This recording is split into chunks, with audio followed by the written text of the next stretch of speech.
Salut à tous, on les utilise tous les jours ou presque, mais savez-vous d'où viennent les emojis et comment ça fonctionne exactement? Un petit cœur, un visage qui sourit, une aubergine, les emojis ont envahi nos conversations numériques sur ordinateur ou sur smartphone parce que ce sont des petits compléments pratiques pour faire passer des émotions. Alors d'abord, est-ce qu'il faut dire emoji, émoticône ou smiley? Eh bien en fait, les smileys, ce sont les premiers symboles de ce genre qui sont apparus en 1972. Des petits visages qui expriment des émotions et qui sont symbolisés par des caractères d'imprimerie. Mais pour les voir, il faut pencher la tête sur le côté pour comprendre ce qu'ils veulent dire. Bon, en théorie, parce qu'en réalité, on a tous appris à les décoder sans tourner la tête. On dit que le smiley a été utilisé pour la première fois dans un email en 1982.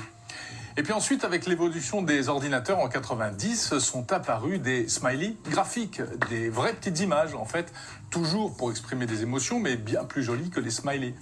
Et là, on a commencé à parler d'émoticônes, contraction de émotion, et icône, avec un E en français, évidemment. Quant à l'emoji, eh bien, c'est la version japonaise, en fait, tout simplement, de l'émoticône. C'est un terme japonais qui signifie littéralement image plus mot et plus moji.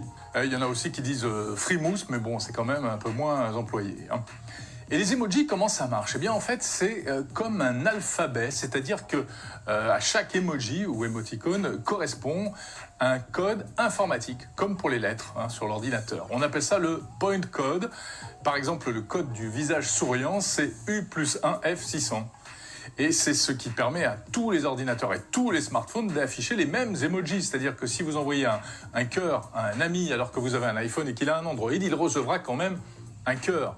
Même si chaque fabricant a personnalisé ses propres emojis. Ainsi, Apple, Google, Samsung ont redessiné les emojis pour qu'ils correspondent chacun à leur univers. Mais ce n'est pas exactement le même design. Alors vu que les emojis, c'est comme un alphabet, eh bien pour que tout le monde soit d'accord, il faut tenir un grand registre des emojis. Et ça existe, c'est une liste qui est tenue par un organisme qui s'appelle le Consortium Unicode.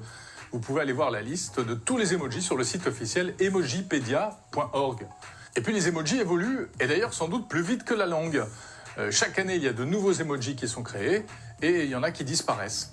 D'ailleurs, à chaque fois, ces changements donnent lieu à des débats très longs, très sérieux, avec des polémiques, parce que les emojis sont fortement soumis à la pression du politiquement correct. Il ne faut vexer personne. C'est comme ça qu'avant, il n'y avait que des emojis avec la peau blanche, et ensuite, on a ajouté des emojis à peau noire, jaune, avec des visages plus ou moins foncés, etc. Et quand Apple a supprimé l'emoji revolver, par exemple, ça a provoqué une vraie polémique aux États-Unis. Ça a suscité la colère des lobbies pro-armes américains.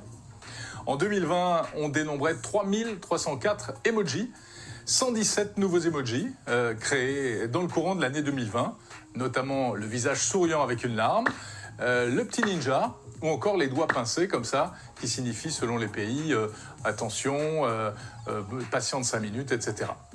L'emoji visage avec un masque, contrairement à ce qu'on pourrait croire, n'est pas apparu avec la Covid-19. Non, en fait, il est très ancien. Il vient du Japon, mais évidemment, il a connu un regain d'intérêt au cours de l'année 2020.